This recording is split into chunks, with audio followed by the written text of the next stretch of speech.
The push to end mass incarceration and the damage it does to communities is now extending to children. Our own Dominic Carter, he spoke with members of a group who are aiming to make that happen.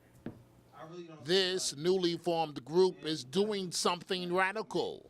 They want to do away with their own industry, all in the name of changing the fate of incarcerated children.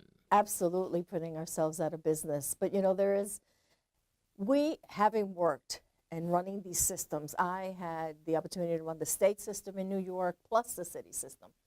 Really understand that these systems don't work for children. They don't work. We do more harm than good.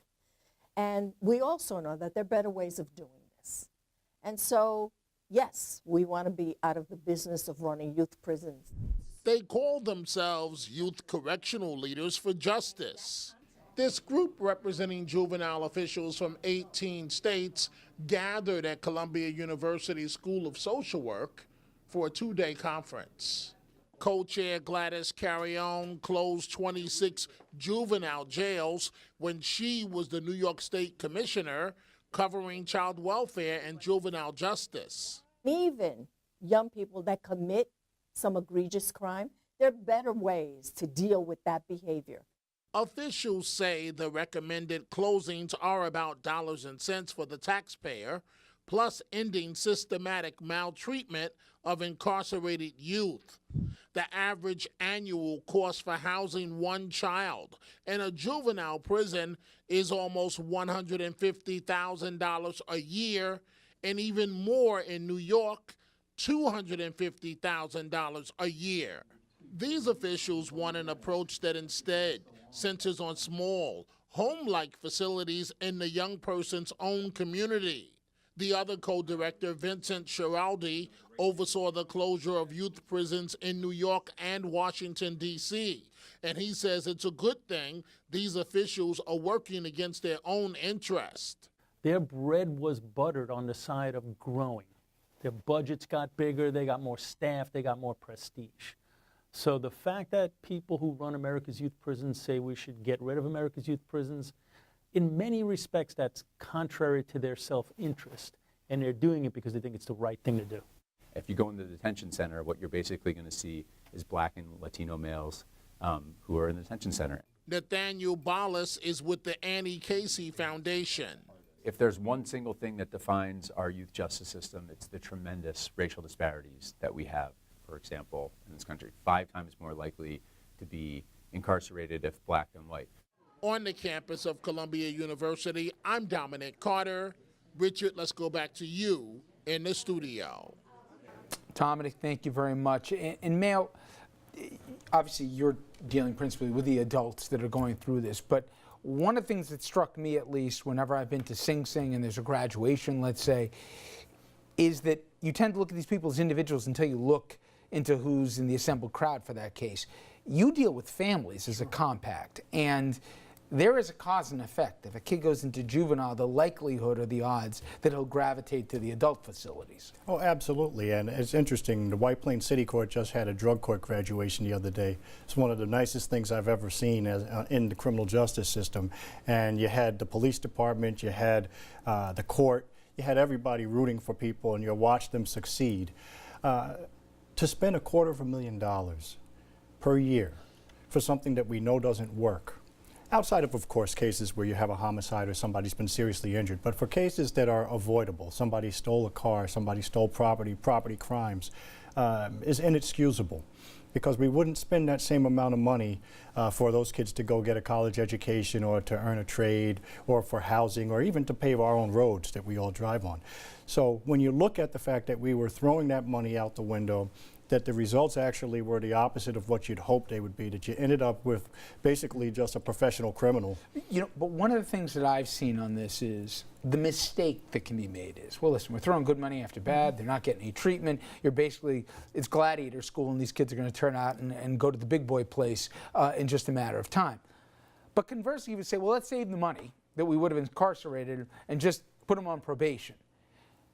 If you don't do something with them, maybe not to the same numbers, but you're not even addressing, forget about fixing the problem.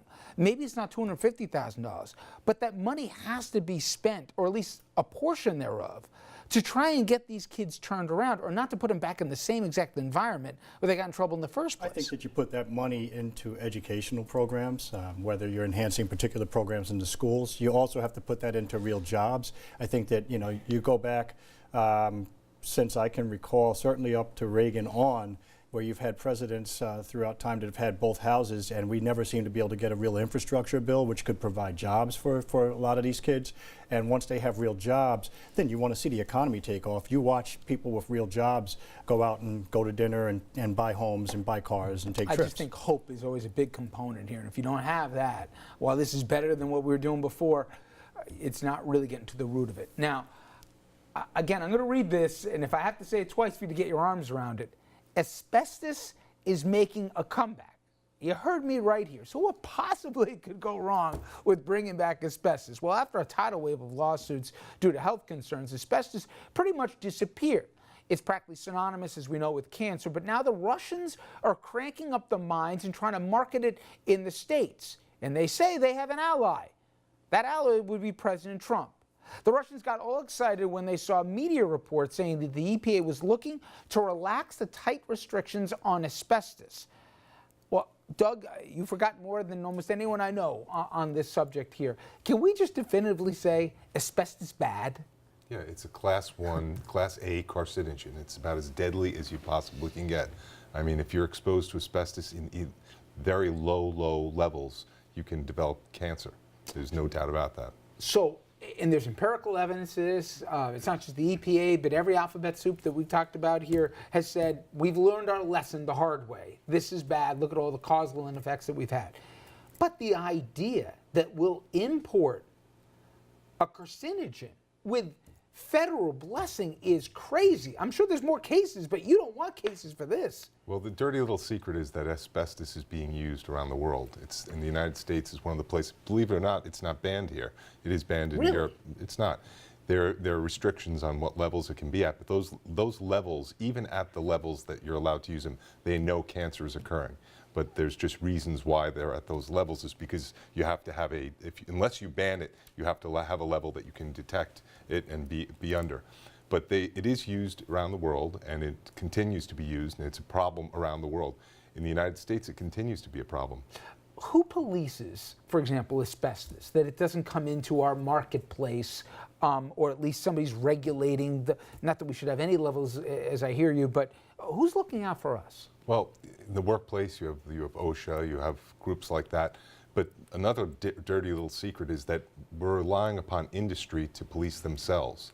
And oftentimes industry is telling the government what levels they're at, and we're below this level, and it's not necessarily true.